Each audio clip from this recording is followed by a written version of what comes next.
Yo guys, welcome back. My name is Nathan and today I'm going to be discussing a pretty big trade here today involving the Montreal Canadiens, the Washington Capitals, and Ilya Kovalchuk.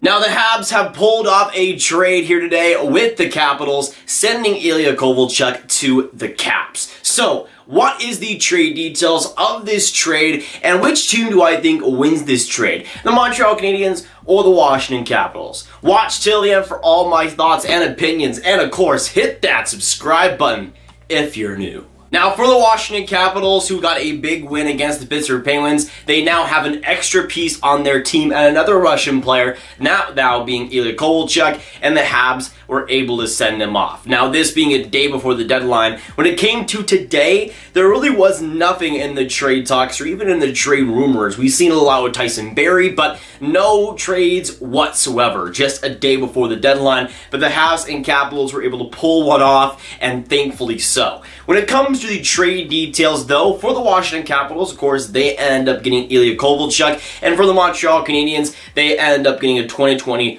third-round pick. Now, if you told me that the Habs would be able to get a third-round pick for Kovalchuk when they signed him, I would have thought you were absolutely insane. But now, just pretty much a month later, it looks like a steal for the Washington Capitals. Funny how that works. But for the Washington Capitals, they get their rental. They get a guy who's been performing fantastically for the Montreal Canadiens. I'm not sure how well he's going to do with the Washington Capitals because there is going to be less ice time there. But as a guy who can factor in on the power play, he's a guy that has been performing offensively, albeit in a pretty short sample size. Now, Ilya Kovalchuk ended up signing for a minimum league deal with the Montreal Canadiens, and again, since he signed, that has been great. But for the Habs, they end up retaining 50% on this deal, and his cap hit ends up going down to $350K, which for the Canadiens is big, and for the Capitals allows them to make even more moves if possible. But Kovalchuk comes pretty cheap for the Capitals, even though, again,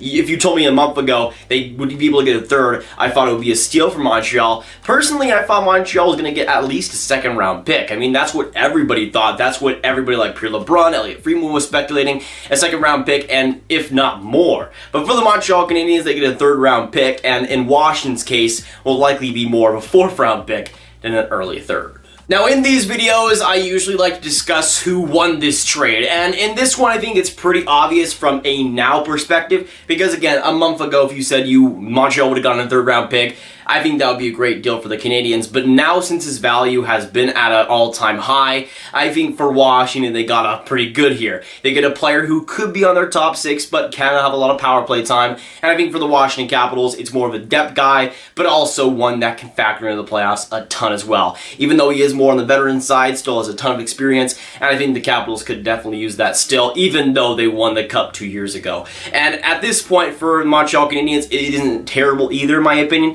even though I still think it is an L. They get a third-round pick, which isn't terrible, and again, a month ago, I would have thought you were crazy. But that'll be it for today's video, boys. Of course, with this one, I need to hear y'all's thoughts down in those comments down below. Let me know who you think won this trade and your thoughts on this entire deal. Let me know who you thought won between the Montreal Canadiens and the Washington Capitals. Thanks so much for watching, of course. And of course, if you guys enjoyed, make sure you hit that like button, hit that subscribe button, and hit that notification bell. We are so close to 12K subscribers last time I checked, boys. So let's get that done and keep going. And of course, share this video with your friends. Get the Kovalchuk hype out there, and also click on this card for all my trade transaction videos right in one place. My name is Nathan, and I'll see you on the next video or stream. Goodbye.